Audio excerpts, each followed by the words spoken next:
guys, and welcome back to my channel. Don't forget to subscribe to my channel. I'm so close to hitting my target, so if you could please subscribe.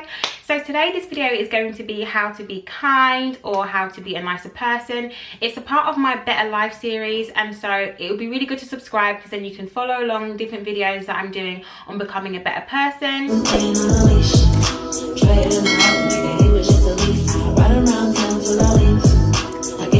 So being kind, this is something that I think is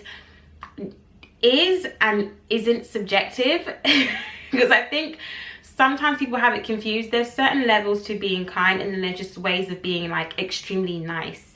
And I want to be a kind person. Being kind is something that shouldn't even be discussed. Like, we should all be kind people. I was never like a mean person. I was never a bully or anything like that. But I wouldn't necessarily, I wouldn't say that I was friendly or I was, you know, really nice. Like, I don't know. I would never put myself in either of those categories, but I would never say I'm a bully. I've never bullied anybody. That's something that I don't think anyone should be proud of. Like, no. The first tip for me is treating people equally.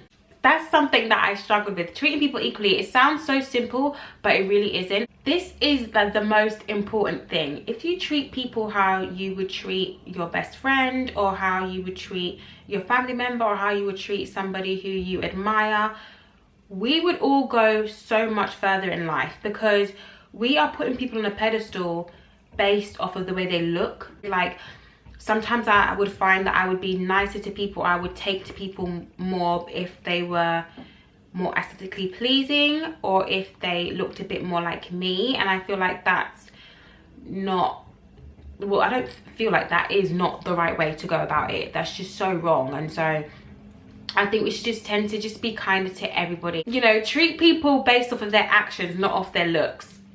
Being slow to anger. When you are having a disagreement with somebody, or they've said something that you just think is totally ignorant or wrong, don't get angry straight away. Don't just turn to that emotion. There's so many other emotions you can turn to, or you can just be logical and have a normal conversation with somebody. If you allow that person to just trigger you and make you angry, you've then shown them that you can't communicate, and you've shown that you don't have any empathy because you're not trying to understand where they're coming from. You're showing that you have no like compassion. You're showing that you don't really listen. So when you're just straight away like, I'm gonna get angry, I'm gonna get mad, it's like, hey buddy, are you 5? Like, you should be able to communicate with that person. Try and like not suppress your anger, but try and think of different emotions that you can use, or how to articulate what you want to say, or how to articulate the way the person's made you feel without being so vexed, like without getting really angry, because that's going to make the other person have their guard up, and then you're just going to be both two angry people looking at each other, just yelling at each other, and you're probably going to say some horrible stuff to each other. So it's like, now you can totally stop that. You are in control of what you say. Only you are in control of yourself, so you can change situations by the things that you do and the things that you say. So let's just calm that anger down and find a different way where we can communicate with other people, whether they said something ignorant or whether they've just, you know, voiced their opinion or not. Like, we need to be able to communicate properly, or just be like, look, I don't want to have this conversation because it's going to make me upset, so I would like to end it here, or I'm going to walk away. Like, that's much better than you being like, are you crazy? Like, it's because then you're going to say some foul stuff, and we don't need that. So the next one is creating a safe space for others to like feel comfortable to talk to you. I feel like this is so important, because if you have this energy about yourself which is like, don't talk to me, don't like come around me, you like, I'm not here to help you, I'm not of no service to you, then that's already letting people feel like, okay, this person's not a nice person, this person's not kind, I can't depend on this person. And you may be going through something and you want to talk to that person, but now their back's up because they know that you're like that. So that's how we end up creating just negative pods around the place, because people are already assuming how other people are based on their energy. So if you create that space where it's like, hey, you know, you can always talk to me, or creating that energy and exuding it out so that people know that they can talk to you, or they can come to you, or that this person might have like really good advice, or this person might be able to help, rather than being like, I'm closed off, nobody talk to me, nobody, like, we're all going through something, okay? We know everyone is going through something in this world, so we don't need to be so closed off from each other, because I can guarantee you, like, there's about 5 people who you know that can probably help you with the situation.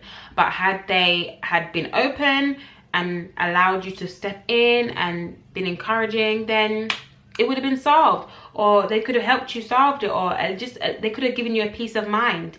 But that can't happen now, because everyone's just creating this like space where it's like it's so negative and it's so crazy. So it's just about letting people know that they can come to you and that they can depend on you, and you do have a positive energy around you, so that they would even want to come to you. Complimenting people, lifting people up with compliments, or encouraging people.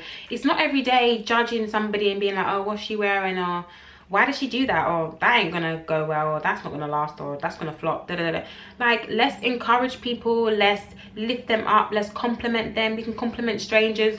It's so easy to compliment a stranger.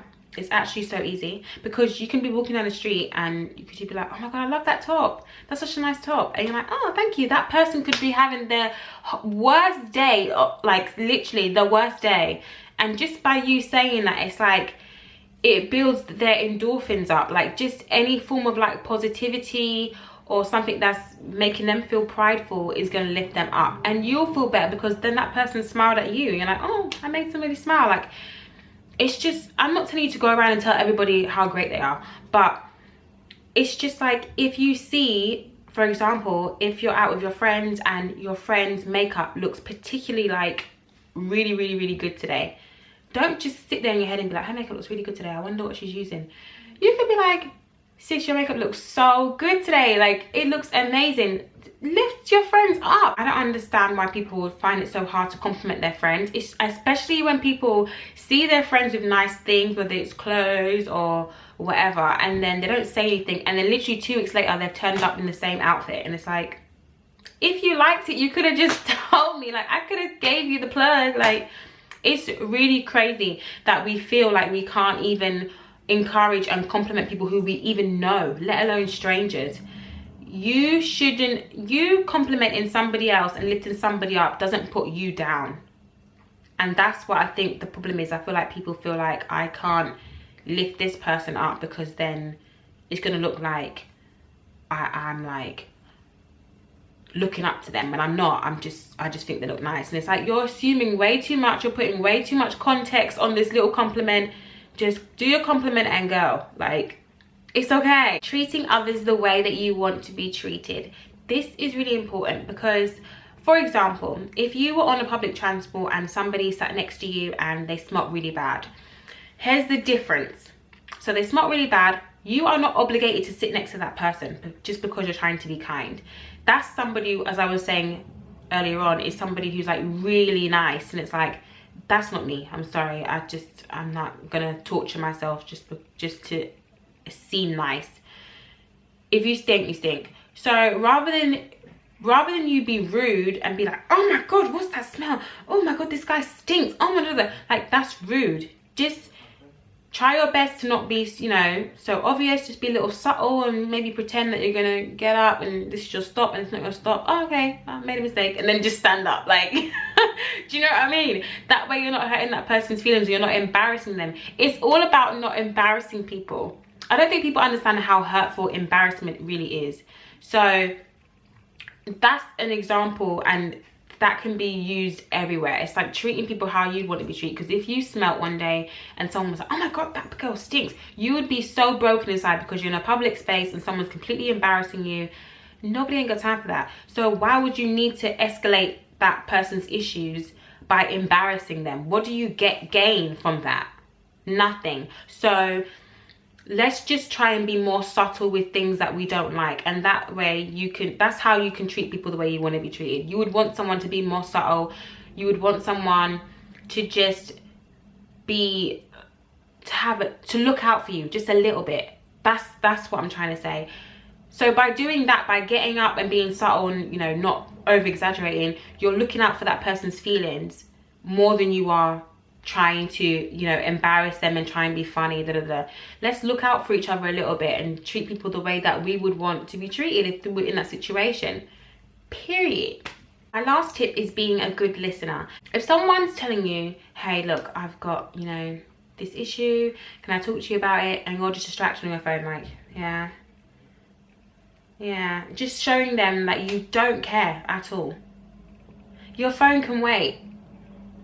This person's issue might not be able to wait. This person might be literally on the brink of doing something crazy, and your words of encouragement is what's going to change their mind. So it's about listening to people, and not listening to reply. It's listening to understand. There's two types of listening. It's not listening to be like, but da-da-da-da-da. It's listening to understand where that person's coming from, giving that person your full attention in that small amount of time. There's 24 hours in a day. I'm sure that little, maybe 5-10 minutes of that person, you know, expressing to you how they feel or their issue is not going to take up all their time. It's just about being a really good listener to somebody who needs a friend. Being a listener in a relationship, as a sibling, as a friend, that's one of the highest things that you have to have when it comes to, that's the top quality, that's top tier. So that's top 2 and it's not 2, okay? Thank you guys for watching my video. Don't forget to subscribe to my channel and like this video. See ya, bye.